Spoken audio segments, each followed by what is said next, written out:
here we are with yet another new premium.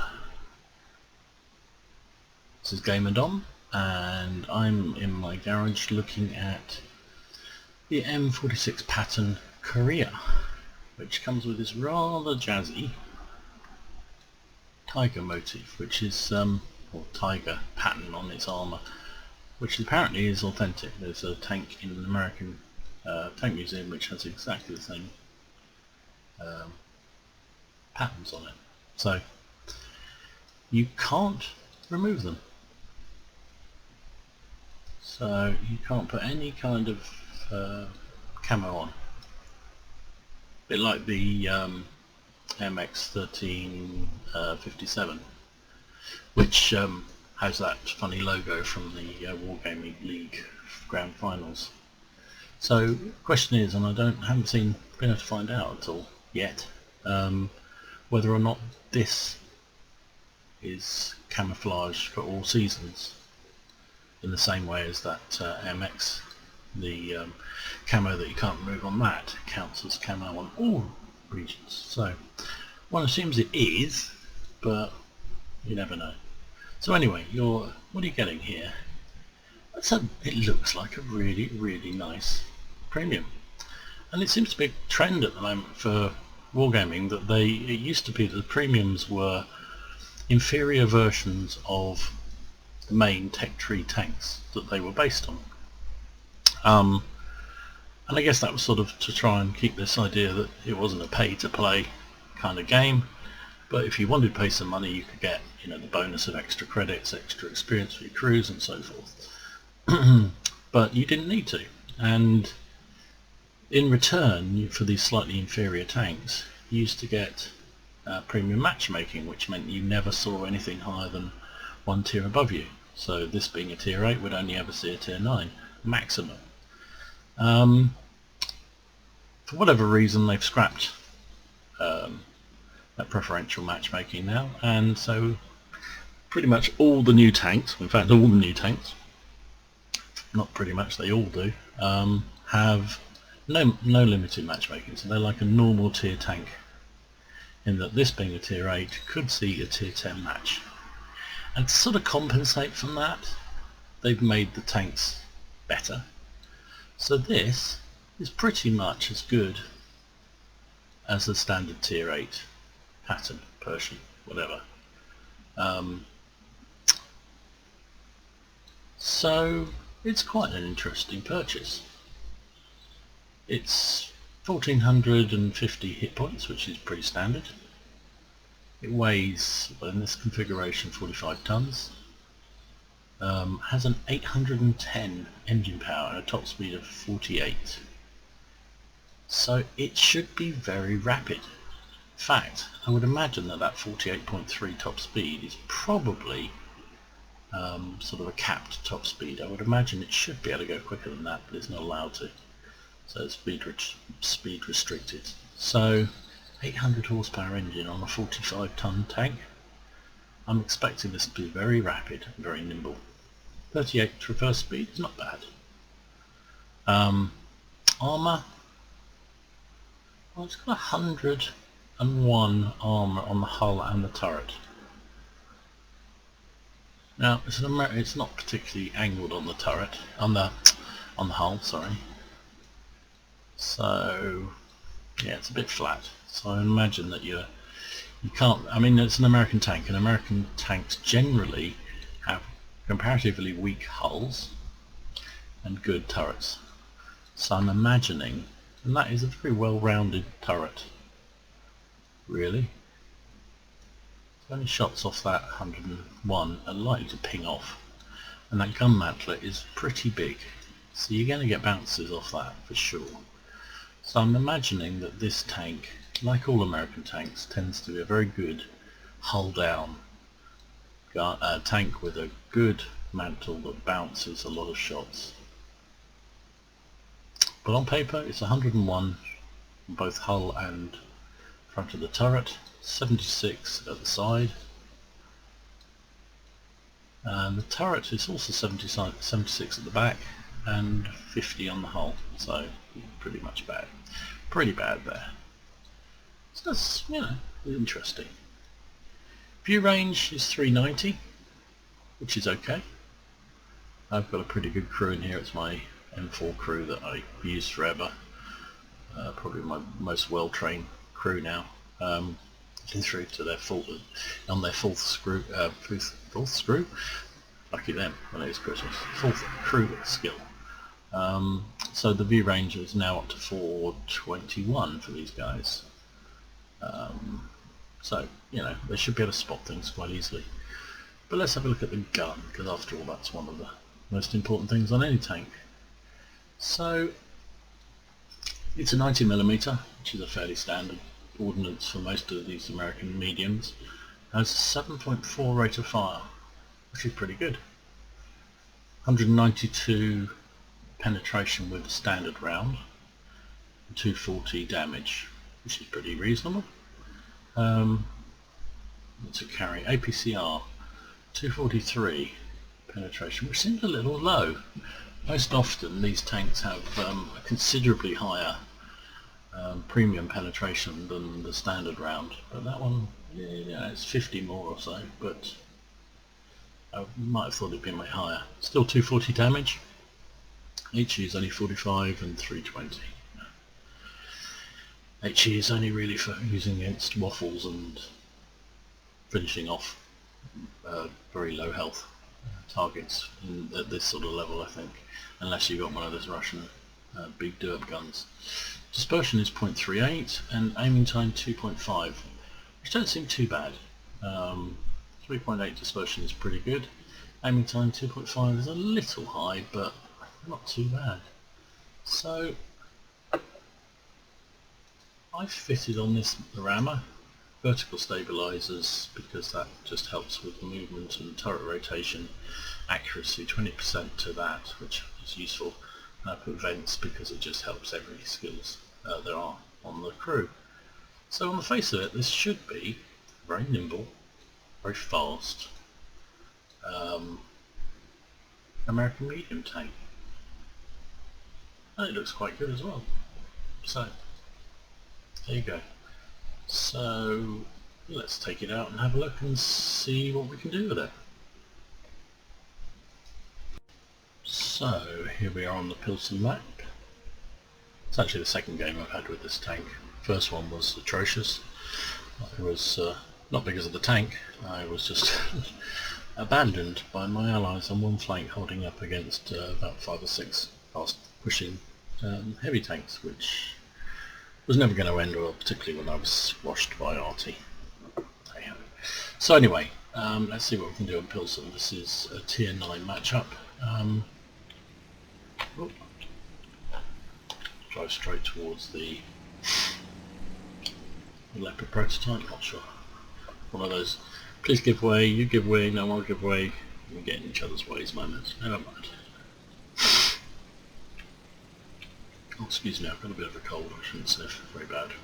I'm heading out to this open left flank because I played this map now, this is the third time I played the map. It's a lovely map, I really like it. But I know this flank is more open, has lots of rolling hills and so forth, which is pretty good for a tank like this that's got a good mantle, good gun depression and so forth. So it looks like they're collecting in the middle. So let's see if we can get some flank shots on them. Can't see anything so far. One thing I did want to say about this tank is finally it looks like Wargaming have seen some sense in terms of how they've packaged them. There we go, got some flanking shots on that 29, he's a very dangerous. See if we can track him, I don't think we did. It's a shame. Ooh. He penned me, which is not so great.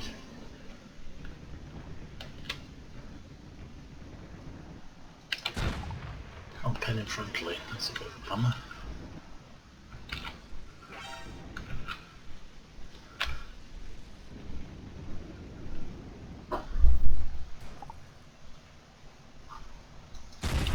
Yeah, better. hopefully I can hit him.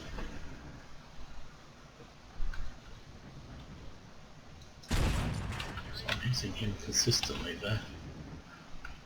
Now shooting a... God, oh, I thought I had him there. 13 hit points. You've got to be kidding me. Let's reload some HE.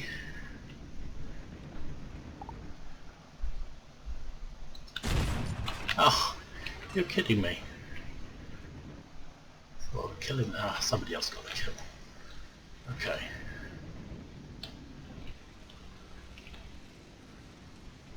So that was pretty good. What was it? Side of the KV4. Didn't do anything to it. Let's see if I can aim a bit better this time. Still can't hit him.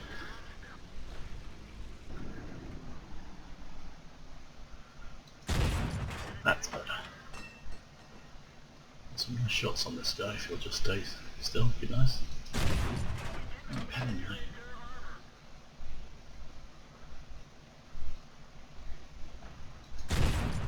That's better. Just under the top, just it's about half level there, that's where you want to hit them. It's not easy anymore.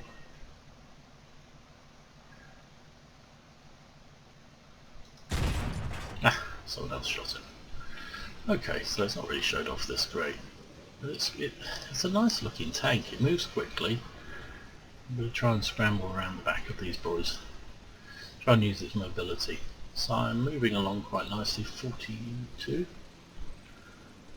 44, so there we are, maximum speed, fairly quickly. It doesn't feel like it's racing along, but it is moving quite well. We're gonna...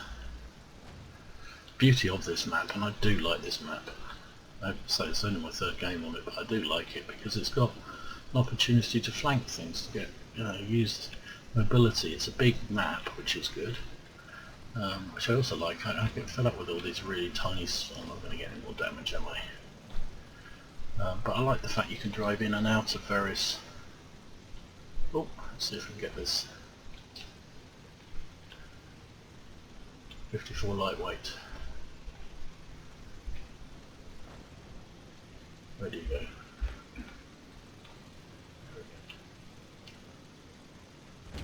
So we're chasing down a 54 lightweight in a medium.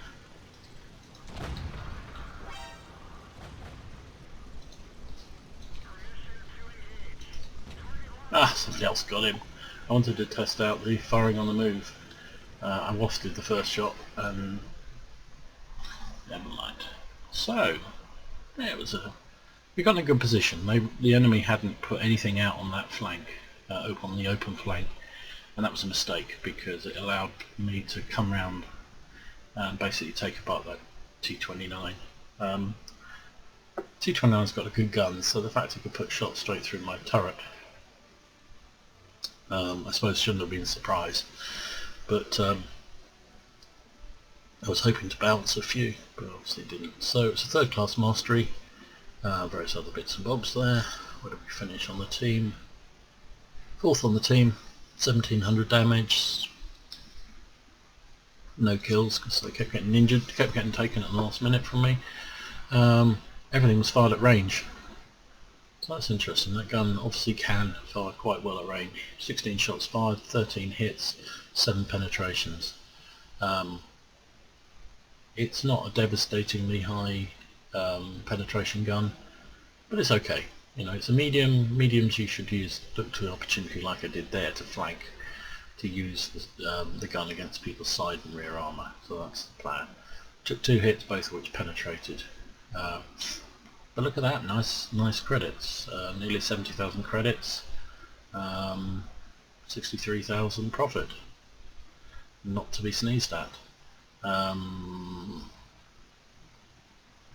Yeah, experience 2,500 roughly, which is all goodness and light as well. So you know.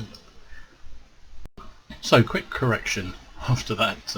After a couple of games in this tank, it became very apparent that a mantle isn't really that thick. So 101 armour is probably about what it is, to be absolutely honest. You'll have seen in that last game the T29 penned me, and I was hull down. So unless he got very, very lucky with 2 shots, he probably went straight through that mantle. And the T29 is a good tank, but it's only a Tier 7 heavy, so I think I'll regather my thoughts on this armour and say, you know, it's probably, well, it probably does get some bounces off this mantler, but not that many. You're really not going to be able to rely on it to bounce shells off its turret like a T29 or some of the other big American heavy turreted armour will do. So anyway, let's see another game. So here we are on Himmelsdorf, which is going to be an interesting tester for this. It's a Tier 8 game, which is better than the last matchup. We'll see what we can do. So what I started to say in the other video and got distracted by that T29 was a congratulations finally to Wargaming for putting together selling a premium tank without having to buy gold and equipment and goodness knows what else with it. So this tank I bought today, £23 and something, which just basically came tank and slot, garage slot, and that's great. That's all I wanted. I think there was an option to buy some gold with it and equipment with it, but you didn't have to, and so well done. Finally, Wargaming sees sense, because you don't always want all that stuff. You just want the vehicle. So, full marks that they finally saw sense. So I'm whistling up here. There's a CDC up there. We shouldn't fear. See what we can do with gun depression on this thing. He's pulling back. He's obviously not very well supported. Can't get a shot on him, which is a shame. Okay, it's a tiger. That's a whole different kettle of fish. We'll waste my shot.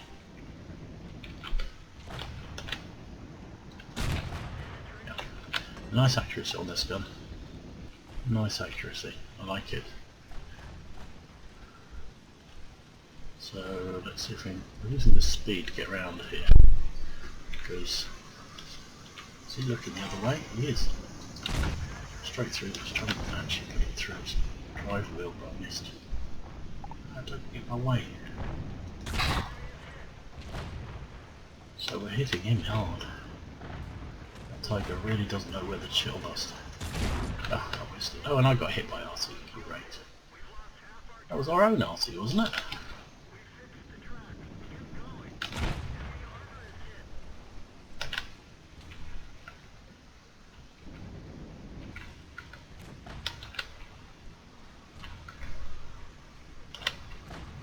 .700 RT. Well, of course. Because I was sitting back doing nothing.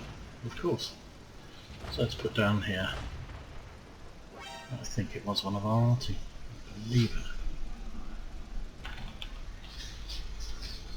No, over there.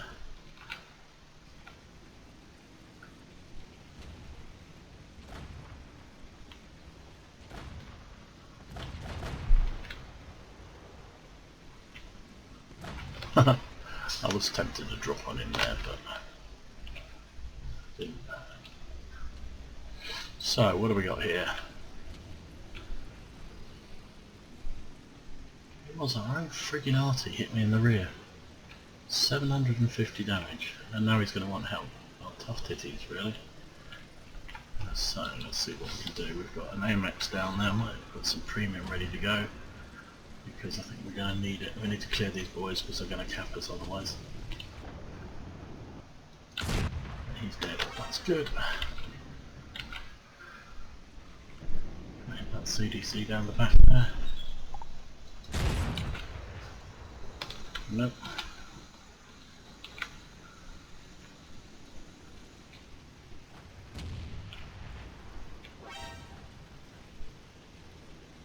Right, we're going to move forward and help out. Oh, let's help out this guy first.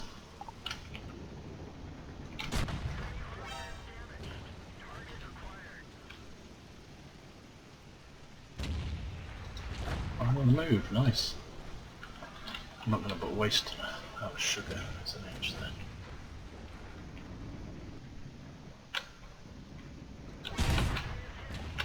Bounce that shot. Should be able to reload before he does, surely. Bounced him again. He must be aiming for my turret. Silly boy. Oh, and then I waffed the shot, of course, and took out my gunner. He's gonna kill me. Shoot. He did. Oh, I took that stupid idiot I am. Oh, jeez.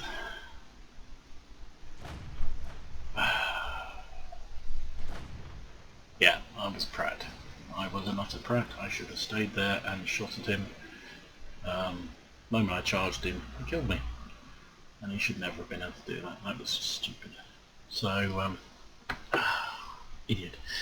Mind you, in my defence, I had lost half my armour, half my health points from a friendly arty hit. Jesus, what do you do? Arty's bad enough when it's enemy arty firing at you, but it's your own stuff hitting you, and he didn't even have the decency to say sorry. Hey, what are you going to do? Never mind. So, let's have a look at this. So, no badges or anything. Finished second on XP, second on damage caused. In fact, me and the T69 caused more damage than anybody else in the game.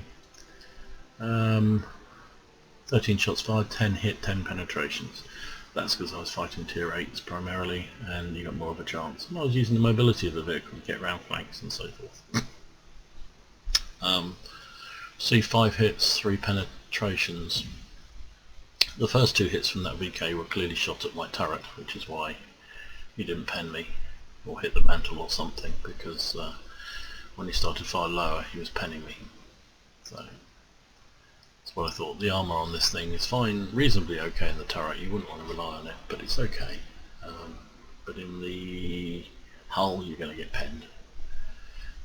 65,000, nearly 66,000 credits. Okay, I got some compensation for being, wasn't much compensation, but 53,000 profit at the end of that match, which is pretty nice for a loss anyway. 700 XP. So overall, my impressions of this vehicle, it's a nice premium. It's good fun.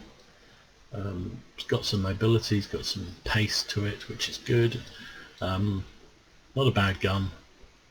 Can't rely on the armour, but it plays very much like most of the American mediums. So, and £20, whatever, £20 UK for a premium Tier VIII, it's not a bad price. I wouldn't be surprised if we see a lot of these on the battlefield over the next few days as people spend their Christmas money, but I guess that's Wargaming's plan, so GG to them. So anyway, this is Gamer Dom. Thanks for watching. If you feel inclined, so please click like and subscribe to the videos, and I'll be back again with some more hopefully in the next few days. So have a great Christmas if that is your thing, and I will catch up with you soon. Be careful out there.